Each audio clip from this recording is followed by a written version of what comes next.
ഈശോ മിശിഹായ്ക്ക് സ്തുതിയായിരിക്കട്ടെ. ഞാൻ മാണിപ്പറമ്പിലച്ചൻ. എറണാകുളം അങ്കമാലി അതിരൂപതയുടെ ഇപ്പോഴത്തെ കൂരി അംഗങ്ങളെ മാറ്റിയാൽ, അങ്ങനൊരു ചോദ്യം വത്തിക്കാൻ്റെ മുമ്പിൽ എത്തി. ഒരു ഔദ്യോഗിക ഉറവിടത്തു നിന്നുള്ള വാർത്തയാണ് ഞാൻ നിങ്ങളെ അറിയിക്കണേ. അപ്പോൾ ഈ വത്തിക്കാനിലെ പ്രതിനിധി ചോദിച്ചു. ആദ്യം തന്നെ അദ്ദേഹത്തിൻ്റെ പ്രതികരണം എങ്ങനെയായിരുന്നു? അതൊരു സാങ്കല്പിക ചോദ്യമല്ലേ, വെറും സാങ്കല്പികം, ഹൈപ്പത്തറ്റിക്കൽ ക്വസ്റ്റ്യൻ. അപ്പോൾ ഒന്നുകൂടി ചോദിച്ചു, അല്ല അങ്ങനെ ഒന്ന് മാറ്റിയാലോ? അപ്പോൾ അദ്ദേഹത്തിൻ്റെ മറുപടി, അങ്ങനെ ഒരു മണ്ടത്തരം പാമ്പളാനി പിതാവ് ചെയ്യുമോ? അങ്ങനെ ഒരു മണ്ടത്തരം പാമ്പളാനി പിതാവ് ചെയ്യുമോ?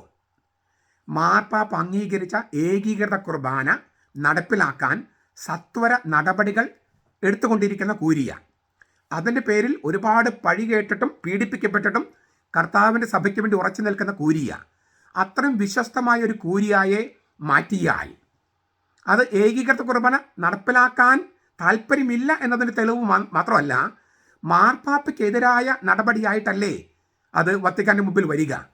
അങ്ങനെ ഒരു മണ്ടത്തരം പാമ്പളാനി പിതാവ് ചെയ്യുമോ എന്നാണ് ചോദിച്ചത്. അദ്ദേഹം കൂട്ടിച്ചേർത്തു, പക്ഷേ ഇങ്ങനൊരു ചോദ്യം ഇപ്പം ഞങ്ങളുടെ മുമ്പിലില്ല.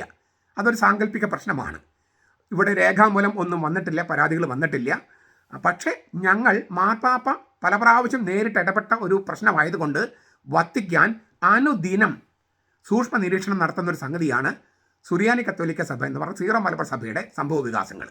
അതുകൊണ്ട് ഒരു കാര്യവും ഞങ്ങളുടെ ശ്രദ്ധയിൽ പെടാതെ പോകുന്നില്ല. പിന്നെ ചില കാര്യങ്ങൾ യാഥാർത്ഥ്യങ്ങൾ നിങ്ങൾ മനസ്സിലാക്കണം.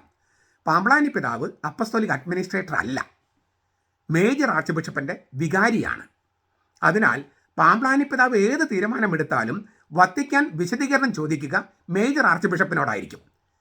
അതുകൊണ്ട് പാമ്പളാനി പിതാവാണെങ്കിലും മേജർ ആർച്ച് ബിഷപ്പാണെങ്കിലും വളരെ ആലോചിച്ച് മാത്രമേ തീരുമാനങ്ങൾ കൈക്കൊള്ളാൻ സാധ്യതയുള്ളൂ.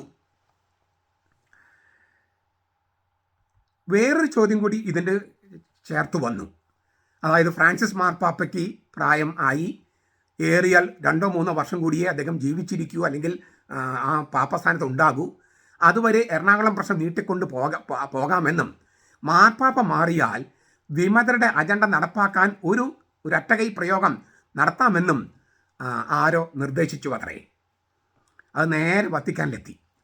അടുത്ത മാർപ്പാപ്പയാകുമെന്ന് കരുതപ്പെടുന്ന കർദിനാൾമാരിൽ ഒരാളുടെ ചെവിയിലാണ് ഈ വാർത്ത ആദ്യം എത്തിയത്. അദ്ദേഹം എന്ന് പറഞ്ഞ് ചിരിച്ചിട്ട് ചോദിച്ചു, നിങ്ങളുടെ ബുദ്ധി ഒന്നും വർക്ക് ചെയ്യുന്നില്ലേ? നിങ്ങളുടെ മനസ്സ് ശരിക്കും വർക്ക് ചെയ്യുന്നില്ലേ? ഏത് മാർപ്പാപ്പ ഔദ്യോഗികമായി ഇടപെട്ടാലും അത് വത്തിക്കാൻ്റെ ഔദ്യോഗിക നിലപാടാണ്. രേഖപ്പെടുത്തപ്പെട്ടിരിക്കുന്ന രേഖകളാണ്, എഴുതപ്പെട്ടിരിക്കുന്ന രേഖകളാണ്.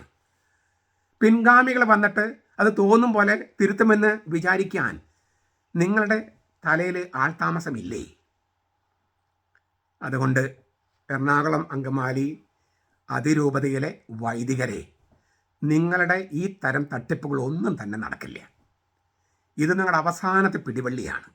നിങ്ങളുടെ അക്രമവും ഈ പോലീസിനെ ആക്രമിക്കലും ഈ മാവോയിസ്റ്റ് രീതിയൊക്കെ നിങ്ങൾക്കെതിരായിട്ടുള്ള കൂരമ്പുകളായി മാറിയിരിക്കുകയാണ്. നിങ്ങളത് വിശ്വസിച്ചാലേ ഇല്ലെങ്കിലും.